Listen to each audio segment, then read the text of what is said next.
যাবে রাসূল সাল্লাল্লাহু আলাইহি ওয়াসাল্লামের প্রতিনিধি হিসাবে, একজন কর্তব্যের হিসাবে ব্যর্থহীন ভাষায় সর্বশেষ আপনাকে যে সতর্কতা করব, সবচেয়ে একটা কথা মনে রাখবেন, সেটা হচ্ছে রাসূল সাল্লাল্লাহু আলাইহি ওয়াসাল্লামের জমানায় শিরক বলতে আমরা কি বুঝতাম।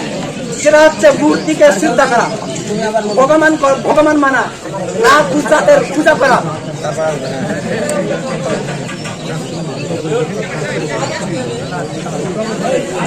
সুতরাং লাত উজ্জাত এই সমস্ত ভগবানদের ইবাদত করে আমরা শিরক মনে করতাম।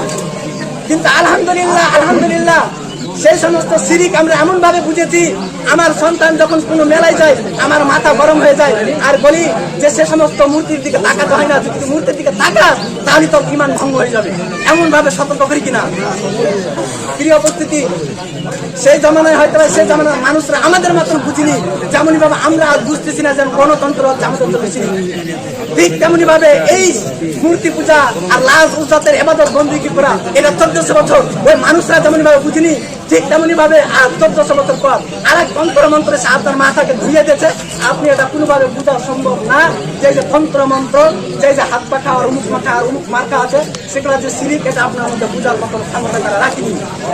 এই জন্য রাসূল সাল্লাল্লাহু আলাইহি ওয়াসাল্লামের প্রতিনিধি হিসাবে, একজন কর্তব্যের হিসাবে ব্যর্থহীন ভাষায় সর্বশেষ আপনাকে যে সতর্কতা করব, সেই সতর্কতা হচ্ছে যে আল্লাহ সুবহানাহু ওয়া তাআলার স্থানে অন্য কাউকে বসাবে না। আল্লাহ সুবহানাহু ওয়া তাআলা যে স্থানে হুকুম আহকাম বিধিবিধান নাযিল করবে, সেই স্থানে গণতন্ত্র নামক কোন পদ্ধতি আল্লাহ তাআলার স্থানে বসিয়ে শিরিক করবেন না। আল্লাহ তাআলার উপরে জুলুম করা, আল্লাহ তাআলাকে জুলুম করলে আল্লাহ তাআলা জুলুমের শিকার হয় না, কিন্তু উল্টা আমরা জুলুমের শিকার হব। এর জন্য সর্বশেষ যে আপনাদের প্রতি উদাত্ত আহ্বান আছে, সেটা হচ্ছে আসুন কোরআন এবং হাদিসের ছায়াতলে আসুন। প্রথমে যে কৌশলের কথা বলেছিলাম যে রাসূল সাল্লাল্লাহু আলাইহি ওয়াসাল্লাম কিভাবে মানুষের মাঝে ইসলাম প্রচার এবং প্রচার করেছেন, সেই পদ্ধতিতে আমরা মানুষের মাঝে ইসলামকে ছড়িয়ে দেবো ইনশাআল্লাহ। এই বলে আমার বক্তব্য সমাপ্ত করছি। ওয়া আখিরি দাওয়ানা আলহামদুলিল্লাহি রাব্বিল আলামিন।